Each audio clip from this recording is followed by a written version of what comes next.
Hello viewers, আসসালামু আলাইকুম। আশা করি সবাই ভালো আছেন। তো আজকে মেইনলি ভিডিওটা হবে আমাদের প্র্যাকটিক্যাল খাতা আমরা কিভাবে মলাট করব সেটা নিয়ে।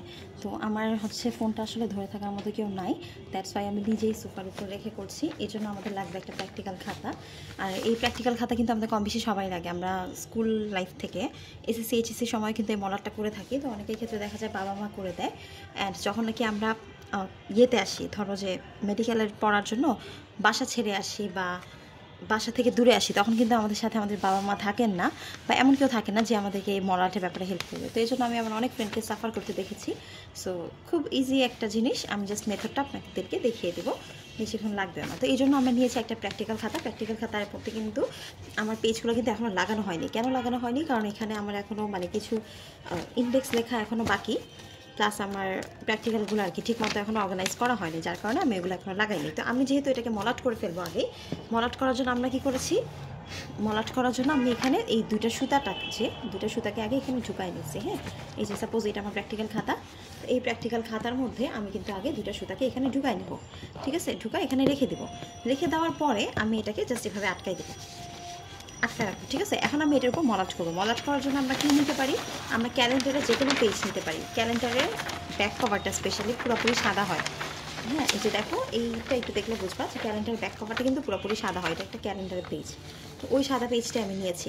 আমার কাছে যেহেতু ক্যালেন্ডারের বোথ সাইডে আর কি তোমার ক্যালেন্ডারের মান্থলি নামগুলো ছিল, এই জন্য আমি ওইটা নেওয়া আমার পক্ষে পসিবল হয়নি। সো আমি ক্যালেন্ডারের উপর যে একটা পাতলা সাদা পেজ ছিল ওটাকে এখানে রেখে জাস্ট মলাট করছি। এই জন্য আমরা কী করবো, প্রথমেই আমাদের একদম সেন্টার বরাবর খাতা মলাটাকে নিতে হবে। ধরো আমাদের ক্যালেন্ডারটাকে যদি আমরা দুই ভাঁজ করি, এই যে ধরো এখানে দুই ভাগে ভাগ করবো, এই যে এই আমাদের সেন্টার হবে। ঠিক আছে, ক্যালেন্ডারে মলাটের সেন্টারটা, এই সেন্টার বরাবর আমাদের দুই ভাগে ভাগ করতে হবে। অ্যান্ড এই সেন্টার বরাবর কিন্তু আমি আমার খাতার খাতার একদম মিডল সেটাকে রাখবো। ঠিক আছে, সেন্টার বরাবর। আচ্ছা, রেখে প্রথমে আমরা এটাকে মেজার করে নিব যে আমাদের কতটুকু লাগতে পারে। তো সেই ক্ষেত্রে আমি এক সাইড থেকে শুরু করব। এটাকে আমি সেন্টার বরাবর রেখে এখানে এক সাইড আমি ফার্স্টে মাপ দেবো এভাবে। ঠিক আছে, এক সাইডটাকে আমি এভাবে সুন্দর করে জাস্ট আমি একটু ফোল্ড করে দেবো। এই যে এক সাইড এখানে ফোল্ড করে দিলাম, দিয়ে জাস্ট আমি এখানে টেপ লাগিয়ে দেবো। আচ্ছা, তোমরা এই জিনিসটাকে লাগানোর জন্য কিন্তু এই ছোটো কস্টেপটা ইউজ করতে পারো। এটা 20 টাকা দিয়ে তোমরা যে কোনো স্টেশনারিতে পেয়ে যাবা। ঠিক আছে, জাস্ট 20 টাকা নেবে। আর অথবা কেউ যদি চাও তাহলে 20 বা 30 টাকা নিতে পারে এই ফেভিকল গ্লুটা, এটাও ইউজ করতে পারো।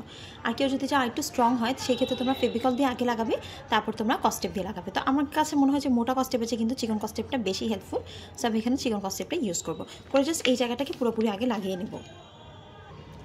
এখন দেখো, এক পাশে আমি একটুখানি লাগিয়ে নিয়েছি। এখন আমি কি করব, এই সেন্টার বরাবর, হ্যাঁ একদম এই যে খাতার দুই পাশে, সেন্টারের দুই পাশে দেখবা যে একটুখানি তোমার এক্সাজারেটেড কিছু জায়গা থাকে, ওটাকে জাস্ট আমি কেটে দিব এভাবে।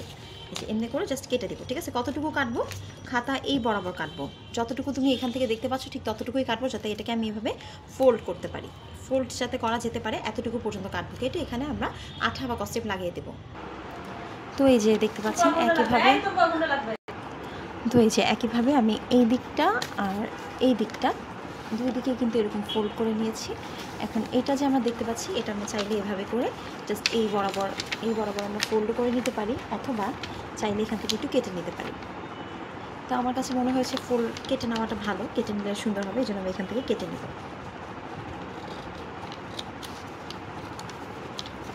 কাটবো কীভাবে, ফার্স্টে আমি এই দিক বরাবর কাটলাম।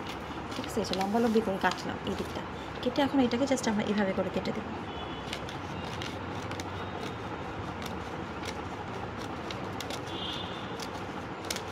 আচ্ছা, এরকম 3 কোণা শেপের কাটলাম। কাটার পরে এটাকে আমরা কেটে দেবো। এটাকেও সেমভাবে 3 কোণা শেপে কাটবো। এটা জাস্ট এটাকে এভাবে লাগিয়ে দেবো। এটাকে সুন্দর করে আমরা লাগিয়ে দেবো। একইভাবে এই দিকটা কাটবো। কীভাবে কাটবো দেখিয়ে দিই। ফার্স্টে এই বরাবর কাটবো,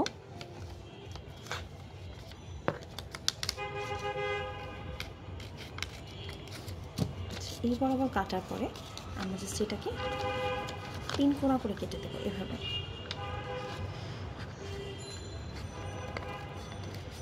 আচ্ছা, আমাদের এটা 3 কোণা করে কাটা হয়ে গিয়েছে।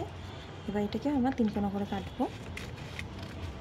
আচ্ছা, 3 কোণা করে কাটা হয়ে গেছে। এবার জাস্ট এটাকে এভাবে ফোল্ড করে লাগিয়ে দেবো। তো এই আমাদের খাতার মলাটটা হয়ে যাবে। তো এই যে দেখতে পাচ্ছেন মোটামুটি আমাদের খাতার এক পাশ কিন্তু কমপ্লিট। তো এই যে এটা হচ্ছে আমাদের খাতার এক পাশ। একইভাবে আমরা খাতার অপোজিট সাইডে করব। খাতার অপোজিট সাইডে যখন করবো তখন এটাকে আমরা একটু ভাঁজ করে নেব, যাতে এটা টান টান না হয়ে যায়। এই যে ভাঁজ করে নিলাম, এখন কিন্তু এটা ভাঁজটা চলে যাবে। এখন আমরা এটাকে জাস্ট এইভাবে আগের মতো ফোল্ড করে নেব। এটাকে ফার্স্টে ফোল্ড করব, একইভাবে এগুলো কেটে দিব, 3 কোণা করে কাটবো, কেটে জাস্ট লাগিয়ে দেবো, তাহলে আমাদের খাতাটা কমপ্লিট হয়ে যাবে। দেখেন এই পাশটা আমি করেছি, একদম এটার এজগুলো একদম শার্প, অনেক সুন্দর লাগছে। কোথাও কিন্তু আমার বাকি নেই বা কোথাও কম পড়েছে এরকম হয় না। এখন আমি আপনাকে পুরাটা করে একটু দেখাবো। তো এই যে আপনারা দেখতে পাচ্ছেন আমার কিন্তু খাতার এই পাশটাও কমপ্লিট, এই পাশটাও কমপ্লিট। এই যে পুরোটা এখন লাগানো হয়ে গিয়েছে। আমি পুরোটা খাতা আপনাদেরকে দেখাই। এই যে এই হচ্ছে আমাদের খাতার পুরোটা লুক। খাতা পুরোটা আসতেছে না, এই যে পুরোটা লুক। এখন এই যে এই ফিতাটা, এই ফিতার মধ্যে কিন্তু পরে দিয়ে আমি আমার পেজগুলোকে ঢুকিয়ে নিতে পারবো, ঢুকিয়ে জাস্ট চ্যাপটা করে দেবো। একটা জিনিস খেয়াল রাখবেন, ফিতাটা যাতে কাভারের ভিতরে থাকে, বাহিরে না থাকে।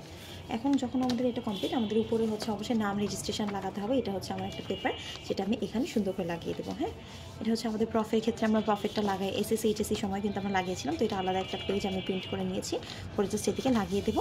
সবসময় মনে রাখবেন যে পেজটা যেখানে, অর্থাৎ এই যে আপনার ফিতাটা যেখানে, ফিতার ঠিক উল্টো পাশে যে ফ্রন্ট পেজটা, এখানে কিন্তু আমাদের এই কাগজটা লাগাতে হবে। তো এই ছিল আমাদের ভিডিও। আশা করি সবাই বুঝতে পেরেছেন যে খাতা কীভাবে মলাট করব।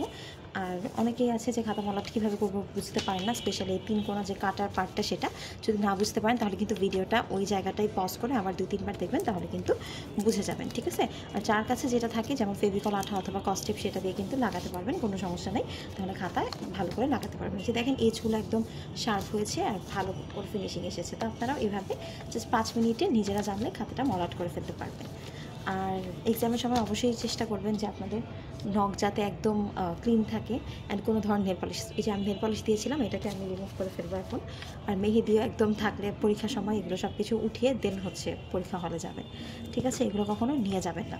আমি সচরাচর দিই না, বাট এবার একটু ঈদের সময় শখ করে দিয়েছিলাম, তো এগুলো আমি এখন উঠিয়ে ফেলবো। তো এই ছিল আমাদের ভিডিও। আশা করি সবাই বুঝতে পেরেছেন। এখন আমি জাস্ট এটা লাগাবো, লাগিয়ে আপনাদেরকে ফাইনাল লুকটা দেখাবো। তো এটা আমাদের লাগানো শেষ। এই ছিল আমাদের খাতার ফাইনাল ভিডিও। খাতাটা যখন আমরা খুলবো, এটাকে জাস্ট আমরা ফিতাগুলো ভিতর দিয়ে লাগিয়ে দেবো। অ্যান্ড হচ্ছে এই হচ্ছে আমাদের খাতার কমপ্লিট মোটামুটি। আমার হাতে একটু আঠা লেগে গেছে।